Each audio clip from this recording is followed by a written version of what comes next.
கர்த்தருடைய விலையேற பெற்ற பரிசுத்த நாமத்திற்கு துதியும் கனமும் மகிமையும் உண்டாவதாக.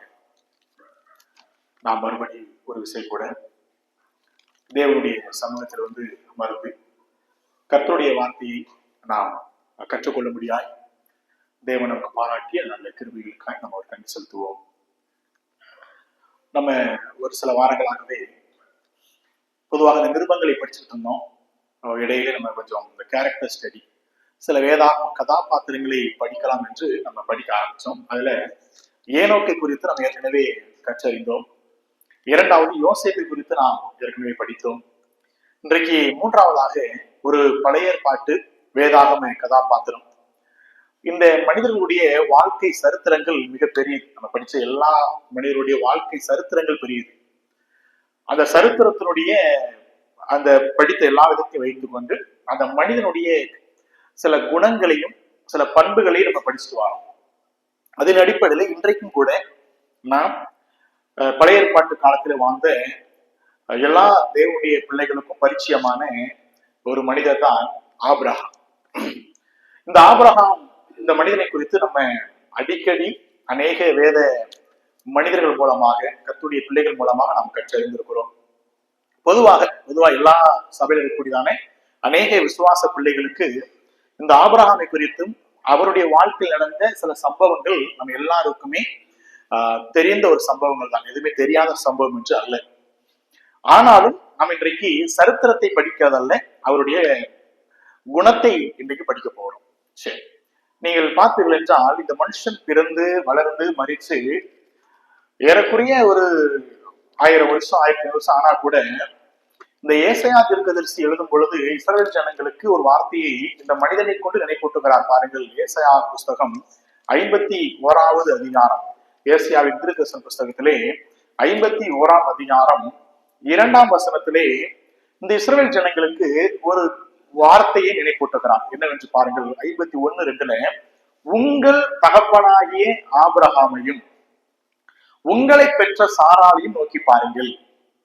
அவன் ஒருவனாய் இருக்கையில் நான் அவனை அழைத்து அவனை ஆசீர்வதித்து அவனை பெருக பண்ணினேன். பொதுவாக இந்த ஆபிரகாமுக்கு தேவன் பல சாக்கியங்களை அளித்திருக்கிறார். இந்த மனுஷனை பற்றி நம்ம எந்த கோணத்துல படிச்சாலும், அதாவது இந்த மனுஷன் வளர்ந்து அவர் மரிச்சு பல வருஷங்கள் ஆயிடுச்சு, பல யுகங்கள் ஆனாலும் கூட இந்த மனிதனை குறித்து தேவனானவர் எல்லா இடங்களிலும் மிக அழகாக எழுதி வச்சுக்கிட்டே இருக்கிறார். அந்த மறக்காம எழுதி வச்சுக்கிட்டே இருக்கிறார். அப்படி ஒரு வாழ்க்கை வாழ்ந்தார் மனுஷன். இந்த மனுஷன் இஸ்ரவேல் ஜனங்களாலே தகப்பன் என்று அழைக்கப்பட்டவர். இஸ்ரவேல் ஜனங்களுக்கெல்லாம் தகப்பன் என்று அழைக்கப்பட்ட ஒரு உன்னதமான ஒரு மனுஷன். இவனுக்கு கிடைச்ச ஸ்லாக்கியம். தேவன் இந்த மனிதனை அந்த ஸ்தானத்துல கொண்டு போய் வச்சார்.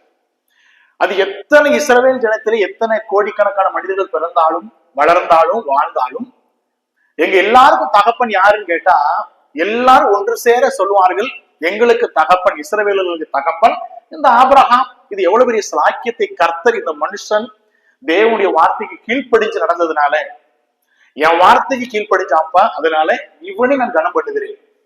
அதைத்தான் சாமியல் புத்தகத்தை படிக்கிறோம் அல்லவா, என்னை கனம் பண்ணுகிறவர்களை நான் என்ன செய்வேன் என்றால் கனம் பண்ணுவேன். இந்த கீழ்ப்படிதல் ஒரு சாதாரணமான கீழ்ப்படிதல் தான். நீ வெளியில வாப்பான்னு சொன்னார், அவ்வளவுதான். உன் தேசத்தையும் உன் இனத்தையும் உடைய வீட்டை விட்டுட்டு வெளியே வா, அவ்வளவுதான். இந்த கீழ்ப்படிதல் ஒரு பெரிய ஒரு விஷயம் கிடையாது. ஆனால் இந்த வார்த்தைக்கு கீழ்ப்படிஞ்சு வெளியே வந்ததுனால தேவன் அந்த மனுஷனுக்கு கொடுத்த பெரிய சாக்கியம் தான் ஒட்டுமொத்த இஸ்ரவேல் ஜனங்களுக்கும் தகப்பன் என்று அழைக்கக்கூடிய ஒரு பெரிய ஸ்தானத்தை கொடுத்தார். அது மட்டுமா, நீங்கள் புதிய ஏற்பாடு ஆரம்பிக்கும் பொழுது, புதிய ஏற்பாடு புஸ்தகத்தை ஆரம்பிக்கும் பொழுது, சுவிசேஷம் ஆரம்பிக்கப்படும் பொழுது, மத்தேயு சுவிசேஷம் முதல் அதிகாரம் முதல் வசனமே இந்த மனிதனுடைய பெயரை கொண்டுதான் ஆரம்பிக்கிறது. நீங்கள் மத்தேயு சுவிசேஷத்தை படிச்சு பார்த்தீங்கன்னா ஆபிரகாம் என்ற வார்த்தையோடு தான் புதிய ஏற்பாடு ஆரம்பிக்கிறது. புதிய ஏற்பாட்டில் எத்தனை விதமான மனிதர்கள் இந்த புஸ்தகத்தை படிக்க ஆரம்பிச்சாலும் கூட, படிக்க ஆரம்பிக்கக்கூடிய அத்தனை பேருடைய வாழ்க்கையிலுமே முதலாவது இவர்கள் ப்ரொனன்ஸ் பண்ற, முதலாவது உச்சரிக்கக்கூடிய ஒரு வார்த்தை எதுன்னு கேட்டீங்கன்னா இந்த ஆபிரகாம்ங்கிற வார்த்தை. அப்ப ஆட்டோமேட்டிக்கா இது யாருப்பான்னு இது எல்லாருக்கும் கேள்வி கேட்டு படிக்க நேரிடும். உண்மைதான். அப்ப புதிய ஏற்பாடு ஆரம்பிக்கும் பொழுது கூட ஆபிரகாமின் என்று ஆரம்பிக்கிற பொழுதே இந்த வேதத்தை அறியாத மனிதர்கள், இந்த புதிய ஏற்பாடை படிக்க ஆரம்பிக்கும் பொழுது யார் இந்த ஆபிரகாம் என்று கேள்வி கேட்டு இவனை குறித்து அறிய ஆர்வம் கொள்வார்கள். அப்படிப்பட்ட ஒரு சிலாக்கியத்தை தேவன் இந்த ஆபிரகாமுக்கு கொடுத்து வச்சிருந்தாங்க. எவ்வளவு அற்புதமான ஒரு விஷயம் பாத்தீங்களா அது. ஏன்னா ஒரே ஒரு கீழ்ப்படிதல், அவ்வளவுதான். அது மாத்திரமல்ல, நீங்கள் கலாத்தியர் 3ஆம் அதிகாரம் 7ஆம் வசனத்தில் படிக்கும் பொழுது இஸ்ரவேலர்களுக்கு மாத்திரம் தகப்பன் கிடையாது, ஒட்டுமொத்த புறஜாதிகளுக்கும், இயேசு கிறிஸ்துவை ஏற்றுக்கொள்ளுகிற அத்தனை புறஜாதிகளுக்கும், மாம்சீக ரீதியாக இஸ்ரவேலர்கள் அல்லாத அத்தனை பேருக்கும் இவர் யார் என்று அழைக்கப்படுகிறார் என்று கேட்டால் தகப்பன் என்று அழைக்கப்படுகிறார். அதைத்தான் கலாத்தியர் 3:7 அப்போஸ்தலனாகிய பவுல் அதை அழகா எழுதி வச்சிருக்கிறார். அப்ப இப்படிப்பட்ட சிலாக்கியத்தை தான் இந்த ஆபிரகாமுக்கு தேவன் கொடுத்து வைத்திருந்தார்கள். ஆபிரகாமே நினைச்சு பார்த்திருக்க மாட்டார், என்னுடைய கீழ்ப்படிதலுக்கு பின்பதாக இவ்வளவு மேன்மைகளை கர்த்தர் எனக்கு வைத்திருப்பார் என்று இவர் நினைத்து கூட பார்த்திருக்க மாட்டார் நினைக்கிறேன். ஆனால் கர்த்தர் இந்த அளவுக்கும் இந்த ஆபிரகாமுடைய பெயரை அவர் உயர்த்தி வச்சிருக்கிறார்னா ரொம்ப ஆச்சரியம். அப்ப இந்த மனிதனுடைய வாழ்க்கையிலிருந்து நாம் சில விஷயங்களை நம்ம என்ன செய்ய போறோம் என்றால் நாம் இன்றைக்கு கற்றுக்கொள்ள போகிறோம். இந்த மனிதனை குறித்து இவனுடைய குடும்பத்துல நமக்கு நல்லாவே தெரியும். ஆபிரகாம் இவருடைய பிள்ளையை பற்றி, ஈசாக்கை பற்றி நமக்கு தெரியும். இவருடைய தகப்பனார் தேராகுவை பற்றி நன்றாகவே தெரியும். இந்த தேராகுவுக்கு பெற்ற அவர்கள் பிறந்த பிள்ளைகள் ஏறக்குறைய 3 பேரை குறித்து வேத குறிப்புகள் நமக்கு இருக்கிறது. அதைத்தான் நம்ம எங்கே படிக்க முடியும் என்று கேட்டால் ஆதியாகமத்தின் புத்தகம் 11ஆம் அதிகாரம் 26ஆம் வசனத்திலே இந்த ஆபிரகாமுடைய உடன்பிறப்புகளை குறித்து, தன்னுடைய தகப்பனாரை குறித்து அங்கே குறிப்புகள் வருகிறது. 11ஆம் அதிகாரத்திலே, ஆதியாகமம் 11ஆம் அதிகாரம் 26ஆம் வசனத்திலே நீங்க பாத்தீங்க அப்படின்னா, தேராகு 70 வயதான போது வேதம் சொல்கிறது அவர் ஆபிராம், நாகோர், ஆரான் என்பவர்களை பெற்றார் என்று பார்க்கிறோம். அப்ப இந்த தேராகு ஆபிரகாமுடைய தகப்பனா இருக்கிறார். இந்த தேராகு பெற்ற பிள்ளைகள் 3 பேர். அதாவது 70 வயதான போது என்று கேட்கும் பொழுது, இப்ப 70 வயதிலே 3 பிள்ளைகளை பெற்கவில்லை, 70 வயதான போது அதற்கு பின்பதாக பிள்ளைகளை பெற ஆரம்பிக்கிறார். ஆனா வேதத்தை கொஞ்சம் படிச்சு பார்க்கும் பொழுது இந்த ஆபிரகாம் இங்கே முதல் பெயராக ஆபிரகாம் வருகிறது. ஆனால் நீங்கள் வேதாகமத்தை கவனித்து படிப்பீர்கள் என்றால் இந்த ஆபிரகாம் ஏறக்குறைய இவர்தான் இளைய குமாரனா இருந்திருப்பார். இவர்தான் இருக்கிற கடைசி பிள்ளையா இருந்திருப்பார். ஏன் சொல்றேன் அப்படின்னா, நீங்கள் 11ஆம் அதிகாரம் 11ஆம் அதிகாரம் 32ஆம் வசனத்தை பார்த்தீங்க அப்படின்னா அங்க ஒரு வார்த்தை இருக்கு பாத்தீங்களா. 11:32 தேராகுடைய ஆயுசு நாட்கள் 205 வருஷம், 205 வருஷம். நீங்க அப்படியே கீழே படிச்சீங்க அப்படின்னா 205 வயசுல தேராக செத்து போயிடுறாரு. 70 வயதுல பிள்ளைகளை பெற ஆரம்பிக்கிறாரு, 205 வயசுல சாகுறாரு. இந்த ஆபிரகாம் இவர்தான் இளைய குமாரனா இருக்க வாய்ப்புகள் உண்டு. ஏன் சொல்லுகிறேன் என்று கேட்டால், இந்த 12ஆம் அதிகாரத்துடைய 4ஆம் வசனத்தை நீங்க படிச்சீங்க அப்படின்னா, தேராக மரித்த பிறகு 205 வயசுல மரிச்ச பிறகு கர்த்தர் ஆபிரகாமுக்கு சொன்னபடியே அவன் புறப்பட்டு போனான், லோத்துவும் அவனோட கூட போனான். ஆபிரகாம் ஆரானை விட்டு புறப்பட்ட போது, ஏன்னா ஆரான்ல தேராக மரிச்சிடுறாரு, இப்ப மரிச்ச உடனே இவர் கிளம்புறாரு. ஆரானை விட்டு புறப்பட்ட போது இந்த ஆபிரகாமுக்கு எத்தனை வயசு பாருங்க, 75 வயசு. அப்படின்னா என்ன அர்த்தம்? மேத்தமெட்டிக்ஸ் தான் ஈஸியா சொல்லிடலாம். 205 வயசுல அப்பா செத்து போயிட்டாரு, 70 வயசுல பிள்ளை பெற ஆரம்பிச்சாங்க, பிள்ளைகளை பெற்றெடுத்தார். ஆனா முதல் பேராக ஆபிரகாம் வருகிறதுனால நம்ம ஒரு மூத்த மகன் நினைச்சிட முடியாது, சின்ன பையன் தான், இளையவர் தான். ஏன் என்று கேட்டால் 205 வயசுல அப்பா மரிக்கிறாரு, மரிக்கும் பொழுது ஆபிரகாமுக்கு 75 வயசு. அப்ப எத்தனை வயசுல பிறந்திருப்பாங்க மனுஷன்? 130 வயசுல. இந்த தேராவுடைய 130வது வயதுல இந்த ஆபிரகாம் பிறந்திருக்கிறார். ஆகவே ஏறக்குறைய இந்த தேராகுடைய இளைய குமாரனாக யார் இருந்திருக்க முடியும் என்று கேட்டால் இந்த ஆபிரகாம் இருப்பார் என்பதைத்தான் நம்ம படிக்க வேண்டும். ஓகே, சரி. இந்த ஆபிரகாமுக்கு நமக்கு தெரியும், சாரால் தேவன் கொடுத்த ஒரு நல்ல ஒரு மனைவி. சாரால் மூலமாக பெற்ற பிள்ளை தான் இந்த ஈசாக். இந்த ஈசாக்கின் மூலமாக இந்த ஆபிரகாம் ஏன் இன்னைக்கு ஒரு பெரிய ஒரு மெயின் பிக்சரா இருக்குதான்னு கேட்டீங்க அப்படின்னா, இந்த ஆபிரகாம் ஏறக்குறைய 3 ஸ்திரீகளோடு விவாகம் பண்ணியிருந்தான். ஒன்று சாரால். இந்த ஆபிரகாமுக்கும் சாராளுக்கும் பெற்ற ஈசாக்கின் மூலமாக இஸ்ரவேல் என்ற தேசம் உருவானது. 2வது நீங்க வந்தீங்கன்னா ஆகார். இந்த ஆபிரகாமுக்கும் ஆகாரின் மூலமாக பெற்ற பிள்ளைதான் இஸ்மவேல். இந்த இஸ்மவேலின் மூலமாக தான் இஸ்மவேலர்கள் உருவானார்கள், இஸ்ரவேல் தேசம் உருவானது. 3வது கேத்துரா. இந்த கேத்துராலை குறித்து நமக்கு வேதம் நன்றாகவே நமக்கு கற்றுக் கொடுக்கிறது. இவர் 25ஆம் அதிகாரம் 1ஆம் வசனத்திலே இவர் கேத்துராலை விவாகம் பண்ணினார் என்று 25ஆம் அதிகாரம் 1ஆம் வசனத்திலே நம்ம அதை படிக்க முடியும். ஆபிரகாம் கேத்துரால் என்னும் பேர் கொண்ட ஒரு ஸ்திரீயையும் விவாகம் பண்ணி இருந்தான். இந்த கேத்துராலுக்கு ஏறக்குறைய 8 பிள்ளைகள் நினைக்கிறேன், சாரி 6 பிள்ளைங்க. சிம்ரான், யக்சான், மேதான், மீதியான், இஸ்பாக், சூவா. இந்த கேத்துரால் மூலமாக பெறப்பெற்ற இந்த மீதியான் மூலமாக வந்தவர்கள் தான் மீதியானியர்கள். பின்பதாக மோசே திருமணம் முடித்தார் அல்லவா சிப்போராலை, மீதியான் தேசத்தை சேர்ந்தவர்கள் தான். இந்த மீதியானியர்கள் அடிக்கடி இந்த கானானை சுற்றி இருக்கிற ஒரு ஜனக்கூட்டணி. அப்ப இந்த மீதியானியர்கள் யார், எங்கிருந்து வந்தாங்க என்று கேட்டால் இந்த கேத்துராலின் வம்சம், கேத்துராலுக்கும் ஆபிரகாமுக்கும் பிறந்த அந்த பிள்ளையாகிய மீதியான் மூலமாக வந்தவர்கள் தான் இந்த மீதியானியர்கள். ஆகவே இந்த ஆபிரகாம் திருமணம் முடித்த அந்த 3 பேரின் மூலமாக 3 மகா தேசங்கள் உருவானது, மகா மனிதர்கள் உருவானார்கள். இதை நம்ம மனசுல வச்சுக்கணும். இந்த கேத்துராலை இந்த மனுஷன் ஒருவேளை எப்பொழுது விவாகம் பண்ணிருக்கலாம் என்று கேட்டால் சாரால் மரித்த பின்பதாக விவாகம் பண்ணியிருக்க கூடும். எத்தனை வேதம் சொல்லுகிறது? 67ஆம் அதுக்கு முந்தைய அதிகாரத்தை படிச்சு பார்த்தீங்கன்னா ஈசாக்கு திருமணம் முடிக்கிறாரு. திருமணம் முடிச்ச பிறகு 25ஆம் வசனத்திலே படிக்கிறோம், ஆபிரகாம் கேத்ரால் என்னும் பேர் கொண்ட ஒரு ஸ்திரீயை விவாகம் பண்ணி இருந்தான் என்று தமிழ் இருக்கிறது. ஆனா உண்மையாகவே நீங்க ஆங்கில வேதாம வைத்திருப்பீர்கள் என்றால் ஹி டுக் என்று இருக்கும். அது அப்படியே நீங்க எபிரேய மொழியில் பாத்தீங்கன்னா லா காக் என்ற ஒரு வார்த்தை இருக்குது, LAWKAKH.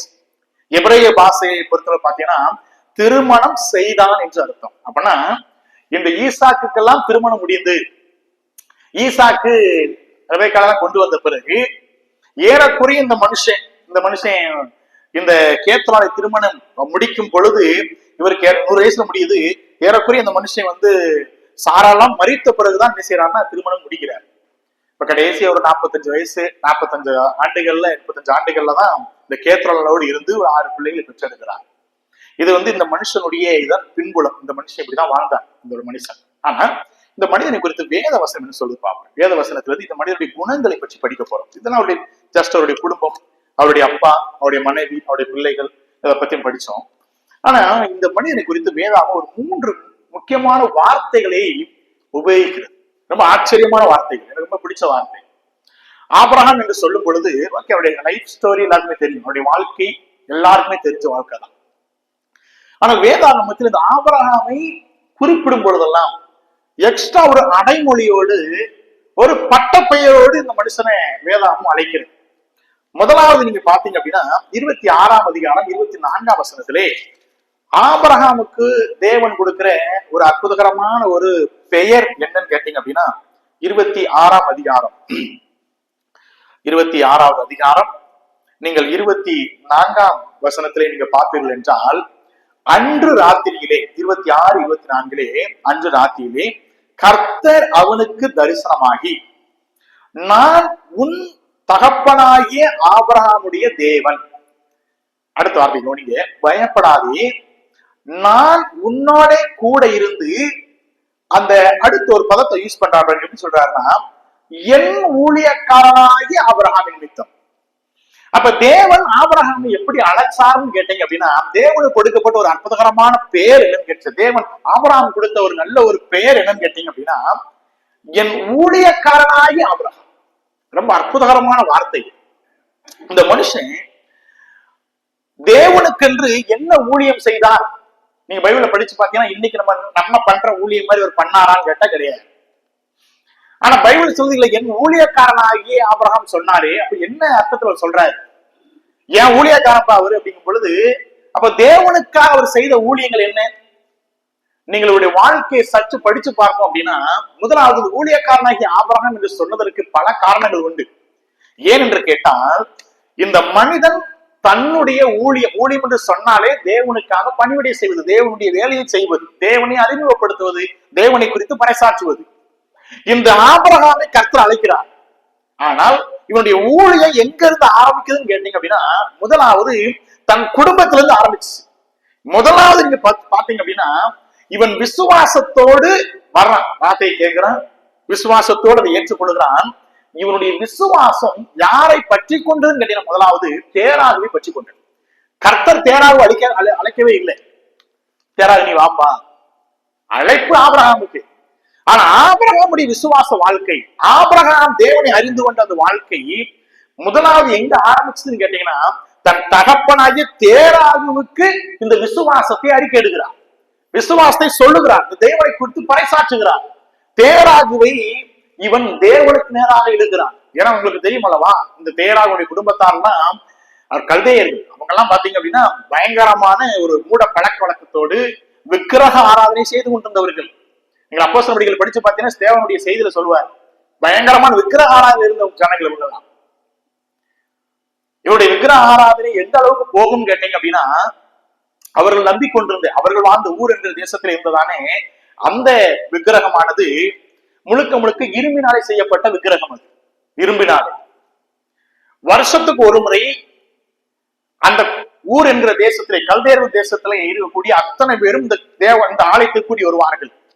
வருஷம் வருஷம் அந்த குடும்பத்தில் இருக்கிற ஒரு பிள்ளையை இவர்கள் பலி கொடுக்க வேண்டும். யாருக்கு என்று கேட்டால் இந்த தெய்வத்துக்கு பலி கொடுக்கணும்.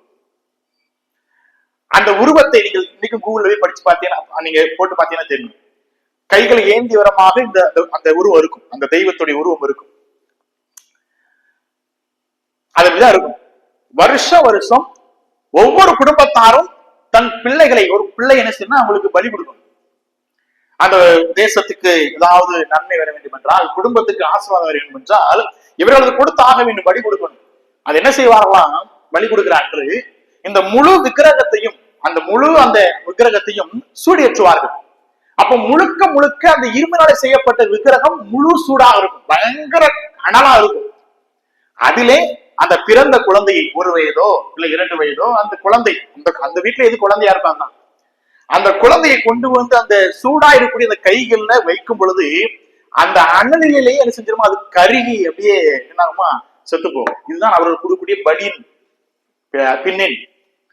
நீங்கள் ஆபிரகாம் ஈசாக்கை பலி கொடுக்க போனார்னு சொல்லும் பொழுது இவன் எந்த கண்ணோடத்துல போயிருப்பாருன்னு யோசிங்களேன். ஏன்னா இந்த பேக்ரவுண்ட் வந்த பட்சம் தான் ஆபிரகாம். இவன் வாழ்ந்து வந்த, இவன் வணங்கி கொண்டிருந்த தெய்வத்திற்கு பலி கொடுக்க வேண்டும் என்று கேட்டால் எப்படித்தான் கொடுக்கணும்னு கேட்டா, மொத்தமா தீ கொடுக்கணும், அது அப்படியே பஸ்பமாகும். தன் தாய் தகப்பு முன்பதாகவே அது அப்படியே எரிந்து சாம்பலாகுவதை இவர்கள் பார்ப்பார்கள். இது பெரிய மன வேதனை தான்.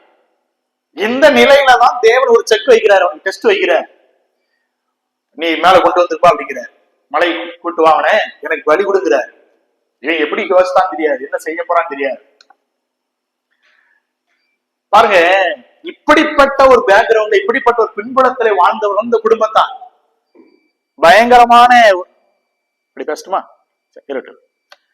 பயங்கரமான ஒரு மூட பழக்க வழக்கத்திலும், பயங்கரமான எப்படி சொல்லனா, இந்த மாதிரி மூட நம்பிக்கைகள் இருக்கக்கூடிய ஒரு கூட்டம், ஒரு பெரிய கூட்டம் தெய்வத்தை ஏற்றுக்கொள்ள வேண்டும் அப்படின்னா, ஒரு தெய்வம் யாரும் தெரியாது, யாருமே இந்த தெய்வத்தை இன்ட்ரோடியூஸ் பண்ணது கிடையாது, யாருமே இதுவரைக்கும் இந்த தெய்வத்தை குறித்து அறிவித்தது கிடையாது. முதல் முறையாக காணாத ஒரு தெய்வம், வெறுமனே வார்த்தைகள் வருகிறது. இதை போய் இவன் ஏற்றுக்கொண்டான். ஏற்றுக்கொண்டது மாத்திரமல்ல, போய் தேராக சொல்லுகிறான்.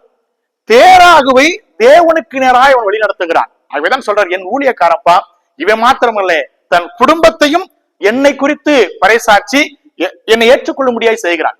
தேராக வழிநடத்தி கொண்டு வரார் பிள்ளை இவங்களை எல்லாம். 2வது நீங்க பாத்தீங்கன்னா அவருடைய அண்ணன் மகன், அவன் தான் லோத்து. இவனை குறித்து 2 பேதுரு 2ஆம் அதிகாரம் 8ஆம் வசனம் சொல்லுது அல்லவா. இவன் அண்ணன் யார், லோத்தை பத்தி சொல்லும் பொழுது, நீதிமானாகிய லோத்து இந்த தன்னுடைய தகப்பனார் மாத்திரமல்ல, தன்னுடன் பிறந்த சகோதரர்களையும் சகோதரருடைய பிள்ளைகளையுமே தேவனுக்கு நேராக வழி நடத்துகிறான். நீதிமானாகிய லோத்து. லோத்துவுக்கு அழைப்பு கிடையாது.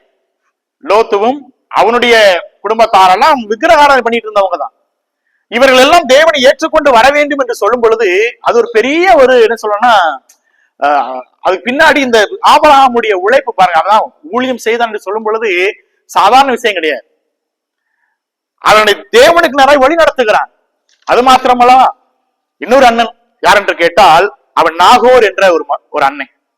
நாகோரை பத்தி படிக்கும்ல, நமக்கு தெரியும். லோத்தோடைய அப்பா okay, Terah okay, Abraham okay. Nahor அப்படின்னு கேட்டீங்கன்னா, நாகோரும் தேவனை அறிந்தவர் தானே. ஆம், பாருங்க 31ஆம் அதிகாரத்தை நீங்க வந்தீங்க அப்படின்னா, இந்த நாகோரை குறித்து நமக்கு தெரியும். 31ஆம் அதிகாரம் 53ஆம் வசனத்தை பாருங்களேன். 31ஆம் அதிகாரம் 53ஆம் வசனம் தெரியுதா? 31:53 வசனத்தை நீங்க பாத்தீங்கன்னா, இந்த இடத்துல ஒரு வார்த்தை போட்டிருக்கு பாருங்க. ஆபிரகாமின் தேவனும், அடுத்த வார்த்தையை கவனிச்சீங்களா? நாகோரின் தேவன். எனக்கு ஆச்சரியம். தேவன் அழைத்தது ஆபிரகாம். ஆனா இந்த ஆபிரகாம் மாத்திரமல்ல, இந்த ஆபிரகாம் தன் தகப்பனுக்கு ஓகே தெய்வத்தை அறிவித்தான், அவரும் ஏற்றுக்கொண்டு வந்தாரு. அதோடு விட்டுட்டாரா? உடன் வந்த மற்ற 2 பேர் இருக்கிறாங்க, ஆரான் நாகோர். சரி, ஆரான் ஓகே, அவருடைய பிள்ளை லோத்தும் ஓகே. நாகோரை பத்தி என்ன போட்டிருக்குன்னு பாத்தீங்கன்னா, இந்த நாகோருக்கும் தேவனை குறித்து பறைசாட்சி, நாகோரும் யாரை ஏற்றுக்கொள்ள முடியாது செய்கிறார் என்று கேட்டால் இந்த தெய்வத்தை ஏற்றுக்கொள்ள செய்கிறார். நாகோரின் தேவன் என்று சொல்கிறார். நாகோரின் தேவனும் என்ற வார்த்தையை சொல்லும் பொழுதே இங்க அந்த நாகோர் கர்த்தரை ஏற்றுக்கொண்டு சொல்ல முடியும்.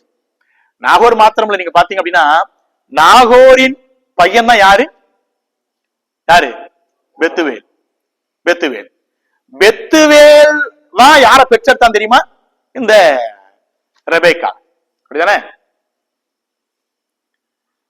நீங்கள் 22ஆம் அதிகாரம் 22ஆம் வசனம் பாருங்களேன், உங்களுக்கு கன்ஃபியூஸா இருந்தா 22ஆம் அதிகாரம் 22ஆம் வசனம் பாருங்க, எப்படி போட்டிருக்கு? 22:22ல நானே வாசிக்கிறேன் உங்களுக்கு. 22 கேசேத், ஆசோ, பில்தாஸ், இல்திராப், பெத்துவேல் என்பவர்கள் பெத்துவேல் யாரை பெற்றானா?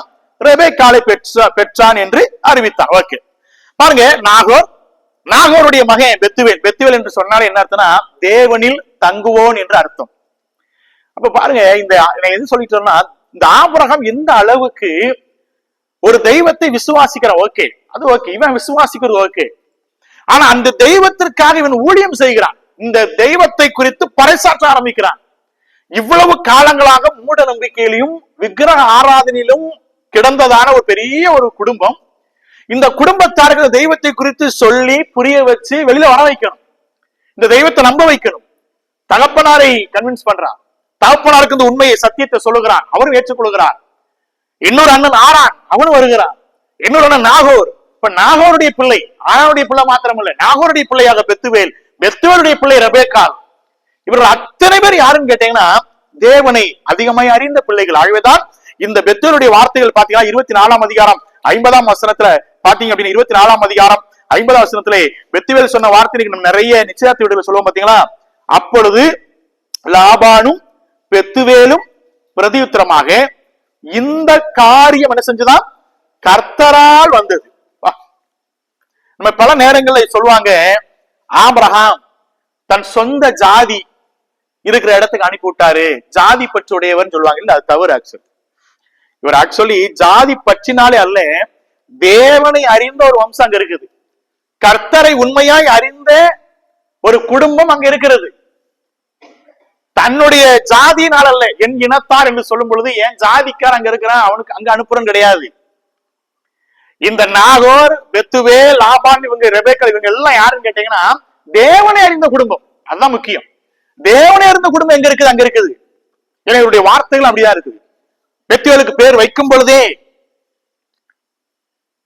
தேவனில் தங்குவோன் என்றுதான் பேரு வைக்கிறார் அவங்க அப்பா.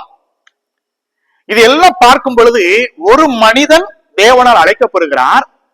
ஆனா அந்த அழைப்பை இந்த மனுஷன் எந்த அளவுக்கு சீரியஸா எடுத்துக்கிட்டார் பாருங்க. அதனாலதான் இன்னைக்கு வரைக்கும் ஆபிரகாம் என்று சொல்லும் பொழுது அனைத்துலக மக்களுக்கும் தெரிகிறது. வேதாகமத்தை படித்தவர்கள், படிக்காதவர்கள், மற்ற மதத்தினர், நீங்க ஆபிரகாம் என்ற பெயர் என்று எடுக்கும் பொழுது அத்தனை பேருக்கும் தெரிய வருகிறது என்று கேட்டால், இவனுடைய ஒரு கீழ்ப்படிதலோடு நின்றல இவன் என்ன செய்யறான்னு கேட்டீங்கன்னா, தான் நம்பியதை, தான் விசுவாசித்ததை அப்படியே கீழ்ப்படிந்து மற்றவர்களுக்கு அந்த விசுவாசத்தை பாஸ் பண்றான். அது முக்கியம். அது மற்றவர்களுக்கு பறைசாற்றுகிறான். என் ஊழியக்காரனாகி ஆபிரகாம் என்று சொல்லும் பொழுது அது சாதாரண ஒரு வாக்கியம் கிடையாது, சாதாரண ஒரு எழுத்து கிடையாது. என்னை குறித்து என் தேவனுடைய ஆசை அதுதானே. ஏதேன் தோட்டத்தில் இருந்து தன்னை பறைசாற்ற வேண்டும், தன்னை வெளிப்படுத்த வேண்டும், தன்னை மக்கள் மகிமைப்படுத்த வேண்டும். ஜனக்கூட்டம் செயலாகிட்டே இருக்கிறாங்க. அன்றைக்கு ஆதாமில் இருந்து ஏறக்குறைய ஆபிரகாம் வரைக்கும் அவர் எவ்வளவோ முயற்சிகள் எடுத்தாலும் ஜனங்கள் இவரை மறந்து கொண்டுதான் இருந்தாங்க. அதன் நடுவே ஒரு மனிதன், ஆபிரகாம் என்ற ஒரு மனிதனை இவரை செலக்ட் பண்ணி அவனோடு பேசி அவனை அழைத்தது மாத்திரமல்ல, இவர் என்ன நோக்கத்திற்காக ஆபிரகாம் அழைத்தாரோ அந்த நோக்கத்தை ஆபிரகாம் நிறைவேற்றினார். அந்த டாஸ்கை முடிக்கிறார். இவன் மட்டும் வரதில்லை, உன் மூலமாக என்று அழைக்கும் பொழுதே இந்த ஒருவன் மூலமாக ஒரு பெரிய நன்மைகள் ஒரு பெரிய தேசத்துக்கு வந்து சேர்க்கிறது. அப்ப முதலாவது தன்னை ஊழியக்காரர் என்று அழைத்த பொழுது இவர் எங்கே முதலாவது அவர் அந்த வார்த்தைக்கு ஒரு தகுதியுள்ளவரா மாறாரு கேட்டீங்கன்னா, தன்னை சுற்றும் இருக்கிற அத்தனை பேருக்கையும் தேவனை அறிவிக்கிற ஒரு மனுஷனா மாறி போனார். இரண்டாவது இந்த ஆபிரகாமுக்கு தேவன் வைக்கிற பேர் பாருங்களேன். ஒரு பேர் வைக்கிறாரு. ஏசாயாவின் புஸ்தகம் 41ஆம் அதிகாரம் 8ஆம் வசனத்திலே முதலாவது ஊழியக்காரனாகி ஆபிரகாம் என்று சொல்கிறார் அல்லவா, அதே போல ஏசாயாவின் புஸ்தகம் 41ஆம் அதிகாரம் 8வது வசனத்துல நம்ம படிக்கும் பொழுது 41வது அதிகாரம் 41 8ஆம் வசனத்தை பாத்தீங்க அப்படின்னா, என் தாசனாகி இஸ்ரவேலே, நான் தெரிந்து கொண்ட யாக்கோபே, இந்த பாருங்க தேவன் எப்படி அவனை சொல்றாரு பாருங்க, என் சிநேகிதனாகி ஆபிரகாம். இதெல்லாம் ஒரு மனிதன் சொன்ன வார்த்தை கிடையாது, தேவனுடைய வாயிலிருந்து டைரக்டா அந்த வார்த்தை. இதெல்லாம் அதான் ஆச்சரியம். இந்த மனுஷன் ஒரு கொஞ்ச கால வாழ்க்கை வாழ்ந்தாருப்பா. என்ன வாழ்ந்தாரு அப்படின்னு கேட்டீங்க அப்படின்னா, ஏறக்குறைய ஒரு 75 வயசுல அந்த ஆரானை விட்டு புறப்பட்ட மனுஷன் 175 வயசு செத்து போயிட்டாரு. ஓகே, ஒரு 100 வருஷம் விசுவாச வாழ்க்கை பயணம், ஒரு பெரிய ஊழிய பயணம் நடக்குது. ஓகே, இந்த 100 வயசுக்குள்ள என்ன செஞ்சு முடிச்சாருன்னு கேட்டீங்க அப்படின்னா, தேவனே சாட்சி கொடுக்கிற ஒரு வாழ்க்கை வாழ்ந்தார். அதுல ஒண்ணு ஏன் ஊழியக்காரனாகி ஆபிரகாம்ங்கிறாரு, இங்க சொல்றாரு என் சிநேகிதனாகி ஆபிரகாம், ஃப்ரெண்டுங்கிறார். இது எவ்வளவு அற்புதகரமான வார்த்தை அது. என் நண்பன் அப்படிங்கிறார், என் சிநேகிதன் அப்படிங்கிறார். ஏன் அப்படின்னா, மற்ற உறவுகள்கிட்ட சொல்லாதது கூட, உறவுகளுக்கு தெரியாதது கூட யாருக்கு நன்றாய் தெரியும் என்று கேட்டால் சிநேகிதர்களுக்கு நன்றாய் தெரியும். இந்த ஆபிரகாம் தேவனை எப்படி பழகனா, எப்படி பார்த்தான்னு கேட்டீங்கன்னா, ஒரு சிநேகிதனை போல அவன் அறிந்து கொண்டான். பொதுவாக இன்னைக்கு நம்மளை எடுத்துக்கிட்டோம் அப்படின்னா, நான் கர்த்தருடைய பிள்ளையாக மாறுவது ரட்சிப்பினாலே, ஓகே, ஆனா என் தேவனுக்கு நான் சிநேகிதனா எப்படி மாற முடியும்? ஒரு வசனத்தை இயேசு கிறிஸ்துவே சொல்றாரு பாருங்களேன். இயேசு கிறிஸ்துவே அவருடைய வாயினால ஒரு விசுவாசி, ஒரு தேவ பிள்ளை அவருக்கு சிநேகிதனாக மாறணும்னா என்ன செய்யணும்? ஒரே ஒரு வார்த்தை சொல்றாரு. யோவான் 15ஆம் அதிகாரத்துல சொல்றாரு பாருங்க. யோவான் சுவிசேஷம் 15ஆம் அதிகாரம் 14வது வசனத்தை நீங்க பாத்தீங்க அப்படின்னா, 15ஆம் அதிகாரம் 14ஆம் வசனத்துல பாத்தீங்க அப்படின்னா, அவரு தேவன் சொல்கிற ஒரு வார்த்தை, இயேசு சொல்ற வார்த்தை பாருங்க. நான் உங்களுக்கு கற்பிக்கிற யாவையும் நீங்கள் செய்வீர்களானால் என் சிநேகிதராய் இருப்பீர்கள். இதுதான் சீக்ரெட். ஆபிரகாமை தேவன் என் நண்பன் சொன்னதுக்கு காரணம் கேட்டீங்கன்னா, இங்க சொல்லிட்டாரு ஆன்சர். இங்க சொல்றாரு, எப்படிப்பா அவனை சிநேகிதன் சொன்னாரு? அதுக்கான பதில் இங்க இயேசு கிறிஸ்து நமக்கு சொல்றாரு. நீங்களுடைய பிள்ளைகளா மாறிட்டீங்க, ஓகே, ரட்சிப்பை பெற்ற பொழுது, இயேசு கிறிஸ்து ஏற்றுக்கொண்ட பொழுது என்னுடைய பிள்ளைகளாய் மாறினது உண்மைதான். ஆனா எனக்கு சிநேகிதனா எப்ப மாற முடியும்னு கேட்டீங்க அப்படின்னா, அதுதான் சொல்றாரு, நான் உங்களுக்கு கற்பிக்கிற எல்லாத்தையும் யாவையும் நீங்கள் கேட்கிறதுனால இல்ல, நீங்கள் செய்வீர்களானா. அதான் முக்கியம். நாம் செய்யணுமா? அவரிடத்திலிருந்து நாம் கற்று தேறின எல்லா விஷயங்களும் அறிவதோடு அல்ல, அதை நாம் செய்வது முக்கியம். பிராக்டிக்கலா கொண்டு வரணும். ஆபிரகாம் அதை பண்ணார். தேவனானவர் அவனுக்கு என்னெல்லாம் செய்ய சொன்னாரோ, பலி கொடுப்பா கொடுத்தாரு, அந்த ஊருக்கு போப்பா போனாரு, வீட்டை விடுப்பா விட்டாரு. அதாவது இந்த மனுஷன் கண்மூடித்தனமான ஒரு விசுவாசம். யார் என்று கேட்டால், இவர் சொன்னா சரியா இருக்கும், அவ்வளவுதான். இந்த தேவன் ஒரு வார்த்தை சொல்லிட்டார் அப்படின்னா அது சரியா இருக்கும். ஒரு சில இடங்கள்ல அவர் கொஞ்சம் விசுவாச தளர்வு ஏற்பட்டது உண்மைதான். 100 வயசுல பிள்ளை பிறக்குன்னு சொல்லும் பொழுது சாரால் அங்கே வெளிப்புறமாய் நகைக்கல, ஆனா இந்த மனுஷன் வெளிப்புறமா நகைச்சார், உண்மைதான். ஒரு சில இடங்கள்ல ஓகே. ஆனா இவருடைய வாழ்க்கை முழுவதுமாக நீங்க பார்த்தீங்கன்னா, அந்த காலகட்டத்தில் சொல்றேன், இன்னைக்காவது நமக்கு வேதத்தை கற்றுக் கொடுப்பதற்கு வேதம் உண்டு, வேத மனிதர்கள் உண்டு, சபைகள் உண்டு, இப்படி எல்லாம் நிறைய ஆவிக்குரிய பயன்பாடுகள் நிறைய இருக்குது நமக்கு. நம்ம ஓகே ஸ்ட்ராங்கா இருக்கலாம். ஆனா அன்றைக்கு ஒரு பக்கம் இவன் விக்கிரகத்தை வழிபட்டு கொண்டு ஒரு மனுஷன், குடும்பமே சிற்பங்களை செய்து கொண்டிருந்த ஒரு குடும்பம், விக்கிரக சிற்பங்களை செய்து கொண்டிருந்த ஒரு குடும்பம். இப்படிப்பட்ட ஒரு மனுஷன் எல்லாத்தையும் விட்டுட்டு வானா வந்துறாரு. மனுஷன் கேட்டது அல்ல, கேட்டதுபடி செய்கிறார். நீ இந்த இடத்த விட்டு புறப்பட்டு போனா போயிடுறாரு, நீ இதை போய் செய்யணும் செஞ்சிடறாரு.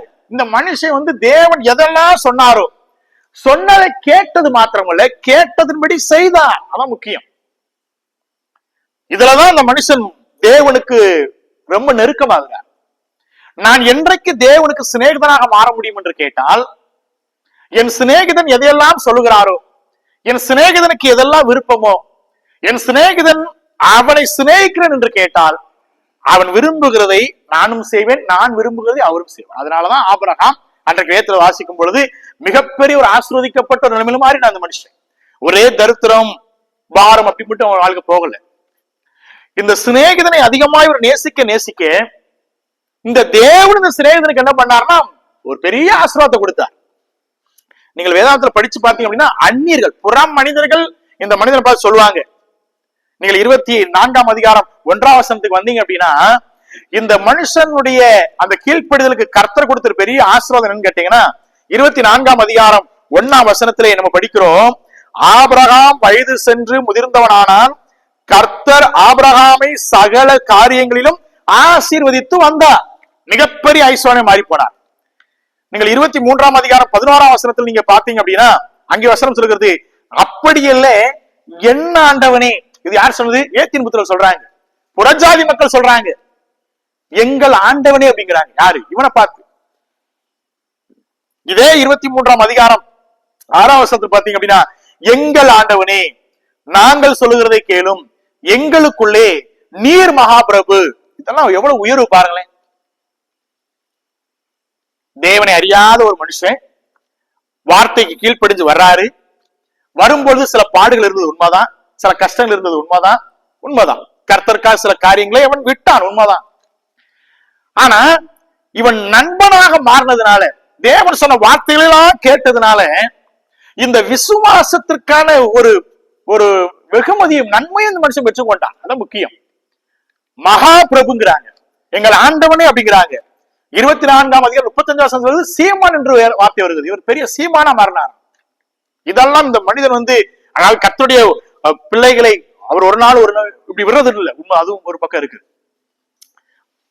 அவர் ஏற்றுக்கொள்வதனால நம்ம பணக்காரலாகும் அப்படிங்கிறது அர்த்தம் கிடையாது. ஆனா இந்த மனுஷன் தேவனை மிக அழகாக புரிந்து கொண்டதுனால, ஒரு வார்த்தையெல்லாம் கேட்டதுனாலே கர்த்தர் ஒரு பக்கம் அவனை டெஸ்ட் பண்றார், உண்மைதான், சோதி தருகிறார். ஒரு பக்கம் இவருடைய வாழ்க்கையில நிறைய நடைபயணம் இருந்தது.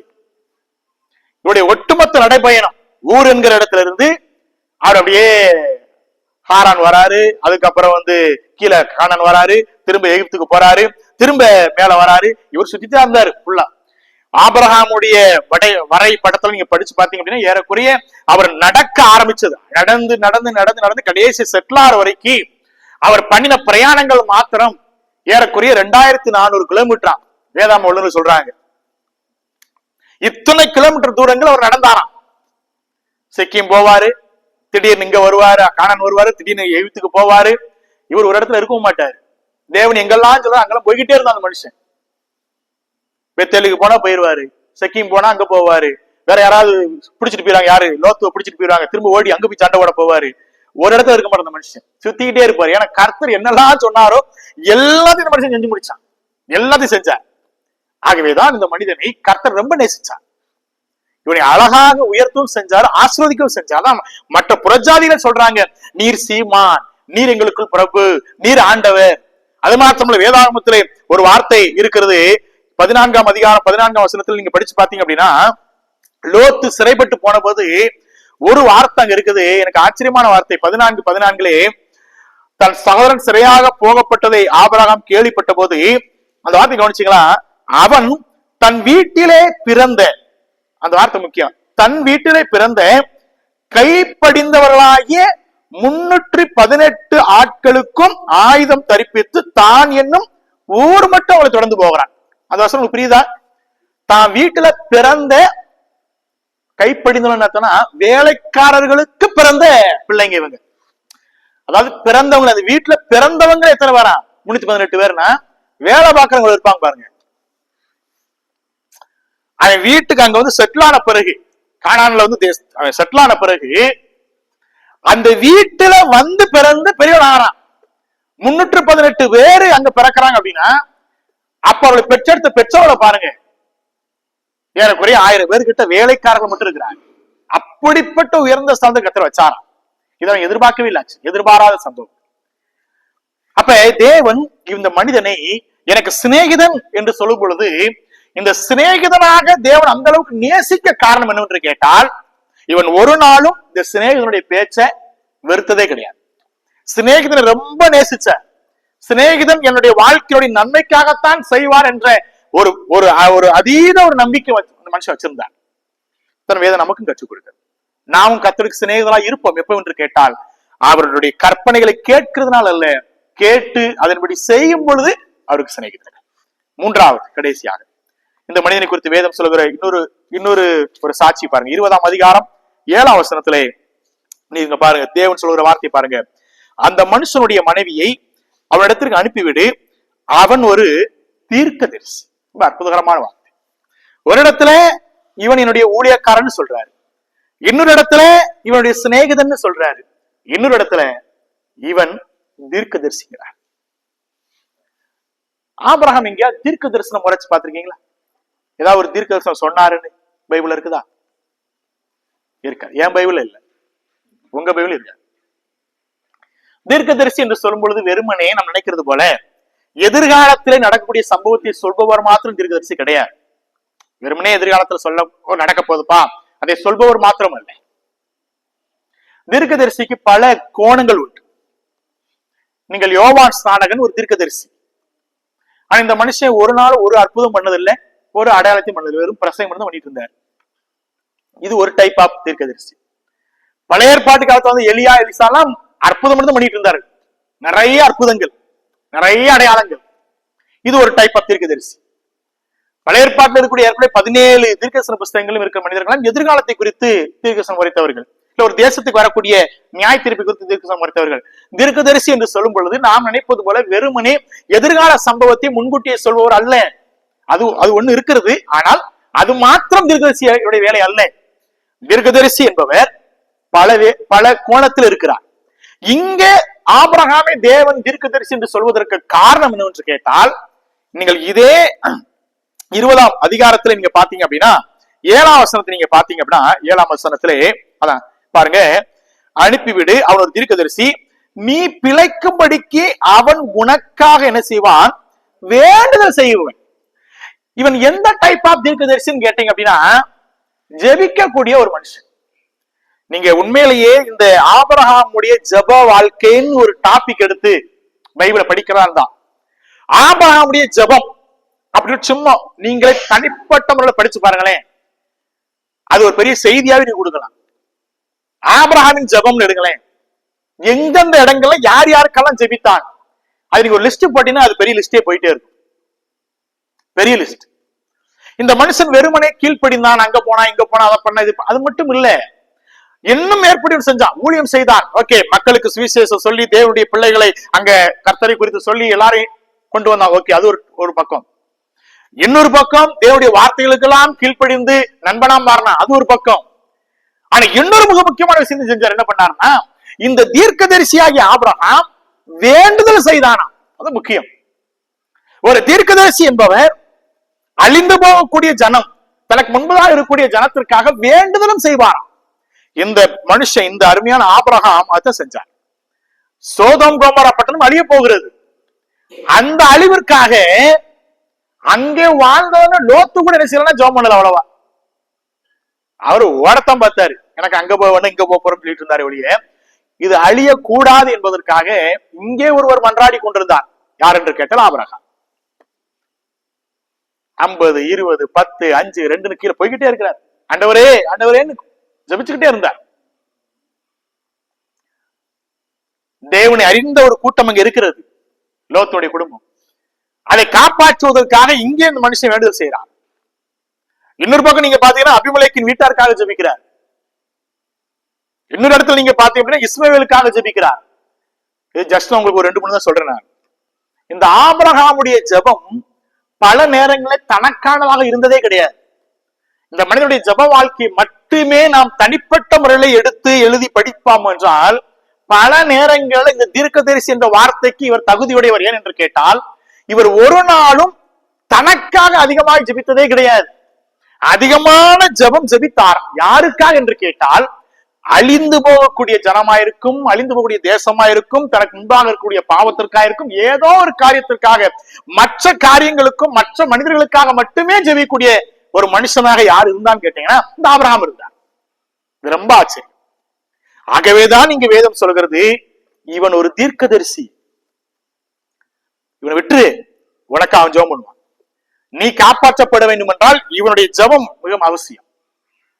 இன்றைக்கு இந்த ஆபிரகாம் அவருடைய சரித்திரம் நன்றாகவே தெரியும். அந்த ஆபிரகாமை குறித்து தேவன் சொன்ன இந்த 3 வார்த்தைகளும் அழகான வார்த்தைகள். என் ஊழியன், என் சிநேகிதன், என் தீர்க்கதரிசி. இந்த 3 வார்த்தைகளுக்கும் அடிப்படையான தகுதி யாருக்கு இருந்தது என்று கேட்டால் இந்த ஆபிரகாமுக்கு இருந்தது. அதான் முக்கியம். அவனுடைய பேக்ரவுண்ட் பாத்தீங்கன்னா ஒரு விக்கிரக ஆராதனை செய்த ஒரு மனுஷன். இன்னைக்கு நீங்க பாத்தீங்க அப்படின்னா அவன்தான் இஸ்ரவேல் யூத ஜனங்களுக்கு தகப்பன். புறஜாதிகளா இருந்த நாம் இயேசு கிறிஸ்துவை ஏற்றுக்கொள்ளும் பொழுது எனக்கும் தகப்பனாய் மாறுகிறார். இயேசு கிறிஸ்துவானவர் பிறப்பதனுடைய அந்த வம்சாவளியிலே இந்த வம்சத்துல அவரும் பிறக்கிறார். இப்படி பல மேன்மைகள் இந்த ஆபிரகாம் பெற்ற மனுஷனா மாறி போகிறார். ஆகவே நம்முடைய வாழ்க்கையிலும் கூட இந்த ஆபிரகாம் ஒரு 100 வருடம் விசுவாச வாழ்க்கை வாழ்ந்தார் உண்மைதான். ஆனால் இவர் வாழ்ந்த வாழ்க்கை ஒரு அர்த்தமுள்ள வாழ்க்கையா இருந்தது. தேவனே நேரடியாக இந்த மனிதனை குறித்து ஒரு சாட்சி பகிர்ந்தார் என்று சொல்லும் பொழுது, என்னை குறித்தும் உங்களை குறித்தும் நாம் எத்தனை காலங்கள் வாழுகிறோம் என்பதல்ல, என்னை குறித்து ஒண்ணு ஒரு விஷயம் என்ன சொல்லணும் அப்படின்னா என்ன சொல்லுவார்? இவன் டேஷ் எனக்கு என்ன சொல்லுவார்? நான் எந்த விதமான ஒரு வாழ்க்கையை வாழ்ந்து கொண்டிருக்கிறேன்.